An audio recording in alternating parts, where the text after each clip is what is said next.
Hello everyone, prepare for your daily dose of Ukrainian accent because it's me Pavlo and we'll be talking about some interesting audio gadget. And today I've got a really straightforward proposition. For the price about $20 to $25, you can get Tanchjim Bunny budget earphones built with single dynamic driver, but taking into account that it's Tanchjim, we can expect great sound and pretty decent design.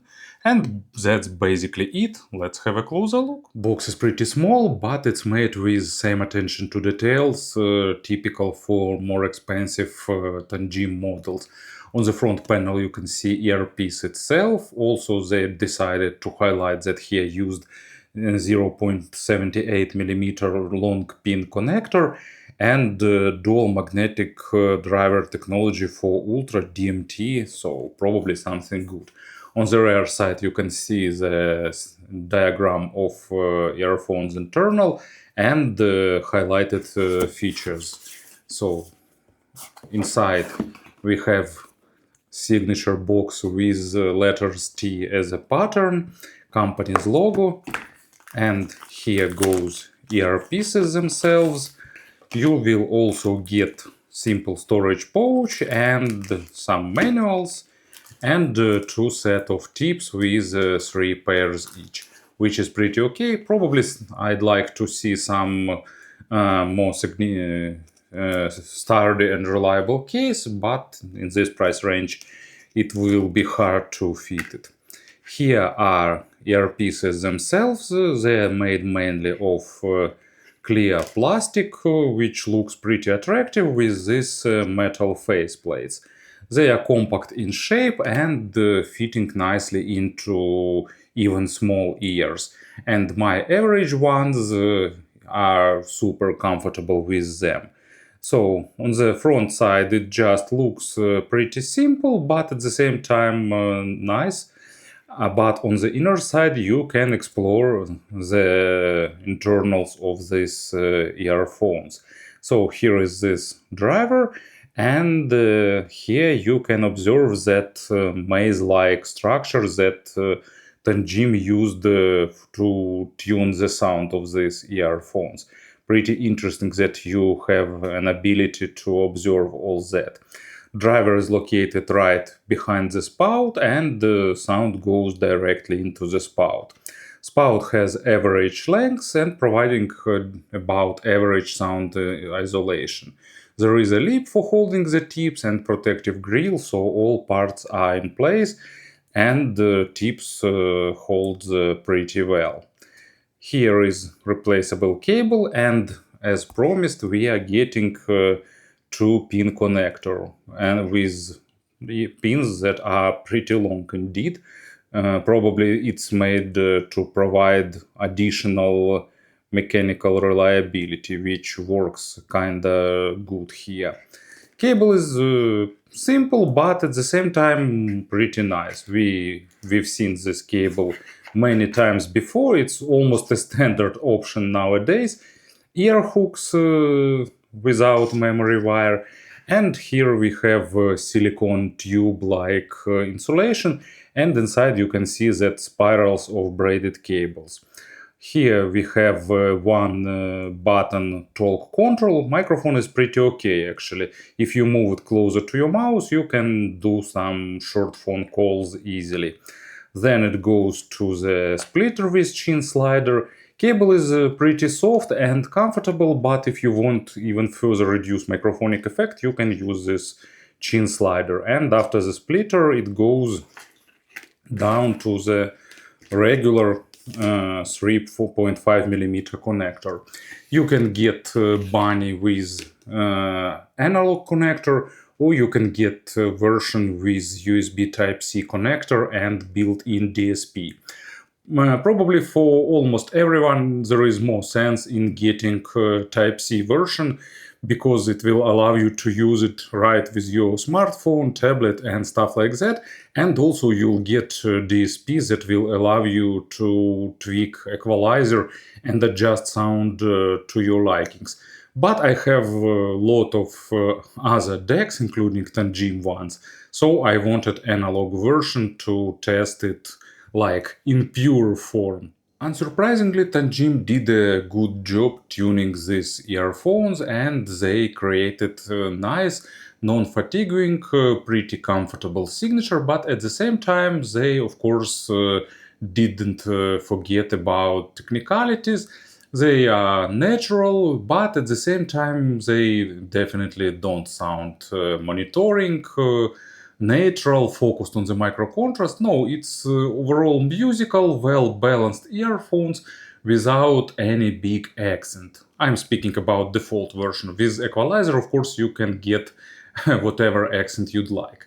So bass goes to the maximum depth, it's nicely accented, deeper layers of bass are present. It's not super punchy or bass head earphones, but at the same time rumble is pretty sufficient to my ears, especially taking into account that I'm not a fan of dominating deeper bass. And mid bass has a good balance between speed and punch.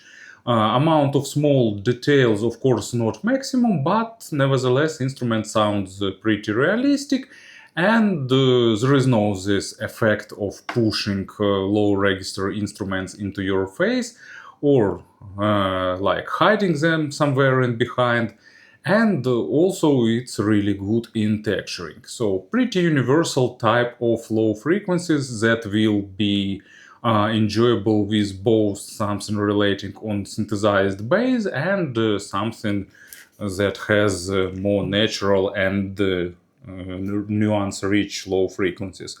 And example, it's Daft Punk, Doing It Right, nice, well-recorded bass, synthesized probably, or maybe sampled from some other tracks. I didn't explore this question deeply, but nice, engaging bass line, and at the same time, it's tasty, highlighted a little bit by these earphones, but just the amount of bass you'd like to enjoy such type of music.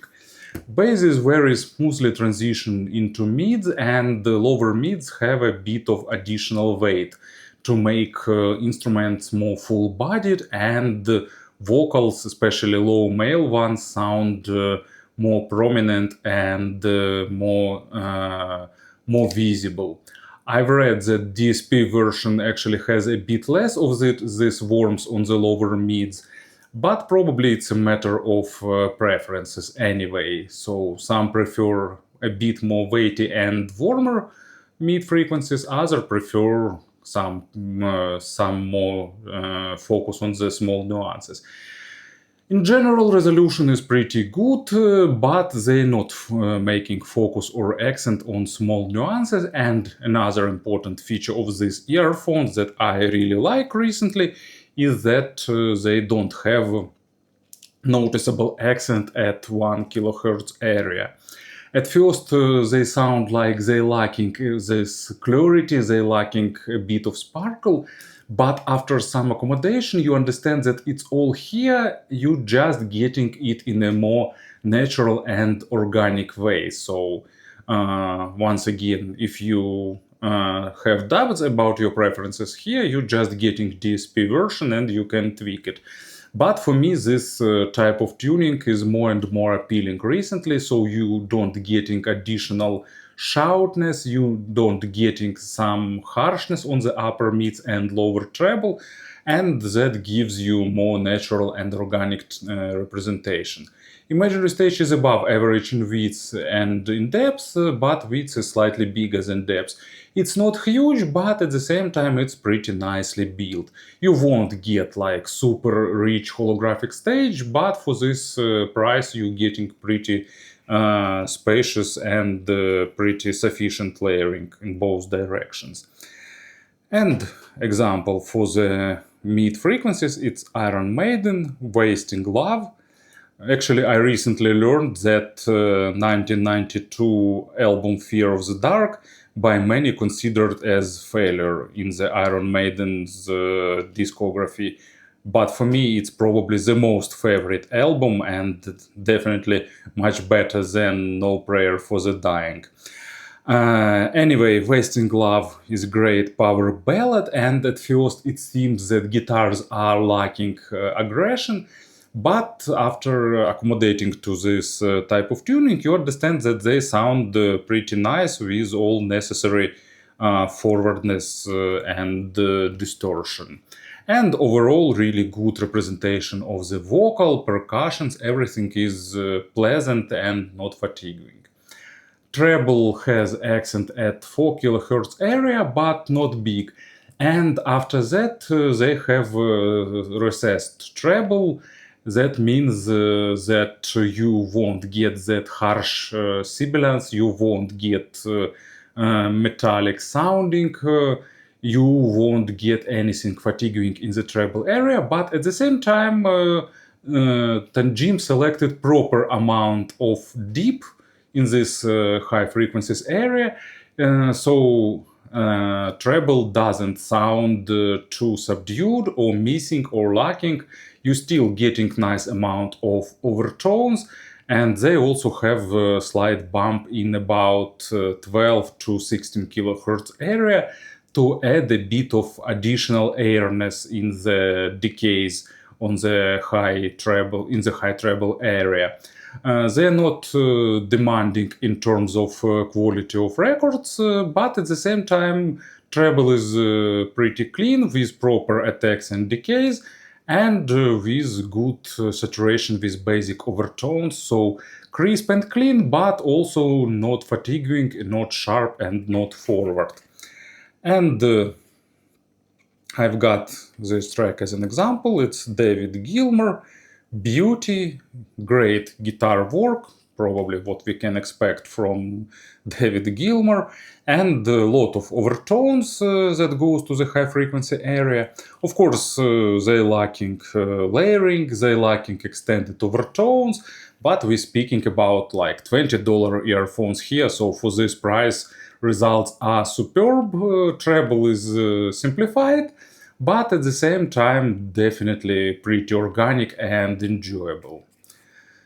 Speaking about the pairings, just get them with USB Type-C connector. I've said this many times, we'll highlight it once again. Not because they need something something to be corrected, but because unlike myself, majority of people just have one pair of earphones, and having equalizer will allow you to tweak the sound to your likings. When I'm getting bored of some earphones, I'm just taking some others. But for a lot of people, equalizer is a great thing. At the same time, they are pretty responsive to the source swapping. If you have some dongles, you can get analog version, and they will be pretty responsive in this to changing sources. I won't be doing any comparisons here because I haven't tested anything similar for quite some time. And from everything I tested recently in below $30 area, these earphones probably so far are the best. At least if my memory don't play some tricks with me. So thank you for listening, thank you for your attention, and of course have a great day.